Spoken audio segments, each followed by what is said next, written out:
नमस्कार. एक काळ होता त्यावेळेला काँग्रेसचे नेते तत्कालीन अर्थमंत्री पी चिदंबरम भर संसदेत मोदीजींवर हसले होते. मोदीजींनी डिजिटल इंडियाचं स्वप्न संसदेत मांडलं होतं. तेव्हा चिदंबरम म्हणाले की एका छोट्याशा खेडेगावामध्ये भाजीवाल्याला ₹7.60 पेमेंट करायचं असेल तर ते डिजिटल पेमेंट कसं होणार? लोकांकडे मोबाईल असायला हवे, इंटरनेट असायला हवं, ते क्रेडिट कार्ड स्वॅपचं मशीन असायला हवं.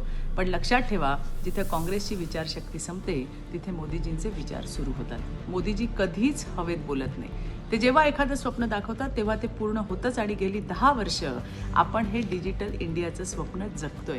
आज भारतातला सामान्य भाजीवाला असो वा अगदी कुठल्याही आडवळणातलं गाव असो, तिथे डिजिटल पेमेंट आपल्याला होताना दिसते. मागील दशकात भारतीय अर्थव्यवस्थेचं अतिशय वेगाने डिजिटलायझेशन झाले. आर्थिक विकास, रोजगार आणि शाश्वत विकासाला चालना देण्यात डिजिटल अर्थव्यवस्थेची महत्त्वाची भूमिका आहे.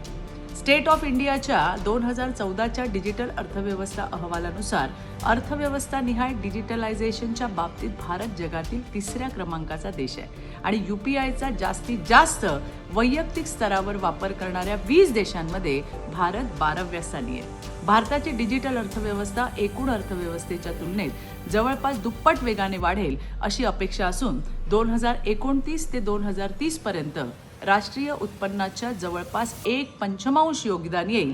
याचा अर्थ 6 वर्षापेक्षा कमी कालावधीमध्ये देशातील कृषी आणि उत्पादन क्षेत्रापेक्षा डिजिटल अर्थव्यवस्थेचा वाटा मोठा असणार आहे. मोदीजी पोकळ आश्वासनं देत नाहीत, पण विरोधकांना मोदीजींची दूरदृष्टी समजण्याची कुवत मात्र नक्की नाही. धन्यवाद. जय हिंद, जय महाराष्ट्र.